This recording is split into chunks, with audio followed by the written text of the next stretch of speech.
Hi friends, எல்லோரும் எப்படி இருக்கீங்க? Happy new year. இன்றைக்கி வந்து நம்ம வெந்தயக்கீரை வந்து எப்படி நடவு பண்ணி ஹார்வெஸ்ட் பண்ணலாம் அப்படிங்கிறத பார்க்க போகிறோம். இது வந்து ஒன்றும் இல்லை, நான் ஸ்வீட் பாக்ஸு அப்புறம் வந்து ஃபுட்டு வாங்கின அந்த பாக்ஸ் இருக்கும் இல்லையா, அதில் தான் வந்து மண்ணில் கொஞ்சம் வெந்தயம் நம்ம சமையலுக்கு யூஸ் பண்ணுற வெந்தயம் போட்டு மேலே மண் போட்டு மூடி வச்சுருந்தேன். அது பாருங்கள் 2-3 நாளே முளைக்க ஆரம்பித்து ஒரு 10 டேஸ்லேயே நமக்கு வந்து அறுவடைக்கு வந்துடும். இது வந்து ஒரு 2-3 நாளில் எடுத்த ஃபோட்டோ தான். அதுக்கப்புறம் வந்து பார்த்திங்கன்னா ஒரு 1 வீக் அந்த மாதிரி நம்ம வந்து கட் பண்ணால் இந்த லெவல்லே வந்து நம்ம எடுத்துக்கலாம். 1 வீக்லேயே நம்ம கட் பண்ணி வந்து ஒரு 2-3 லீஃப் இருக்கிற மாதிரி இந்த ஸ்டேஜ்லேயே நம்ம கட் பண்ணி சமையலுக்கு யூஸ் பண்ணிக்கலாம்.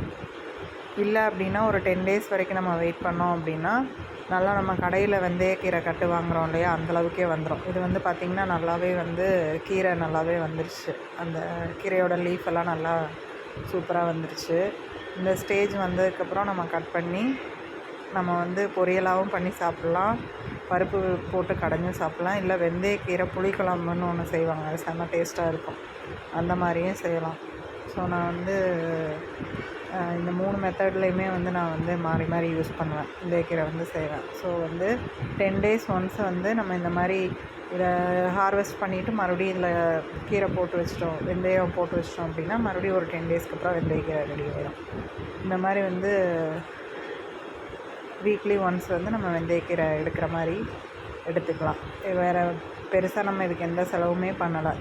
டப்பாவும் பார்த்திங்கன்னா அந்த ஸ்வீட் பாக்ஸ் தான். பாருங்கள் எவ்வளோ கீரை வந்துருக்குன்னு. 2 வீக்ஸ் தான், சாரி 2 கட்டுக்கீரை வந்து நமக்கு வந்து ஒரு 10 டேஸில் கிடச்சிருக்கு. இந்த மொத்தமே நான் ஒரு 3-4 பாக்ஸ் தான் வந்து யூஸ் பண்ணியிருக்கேன்.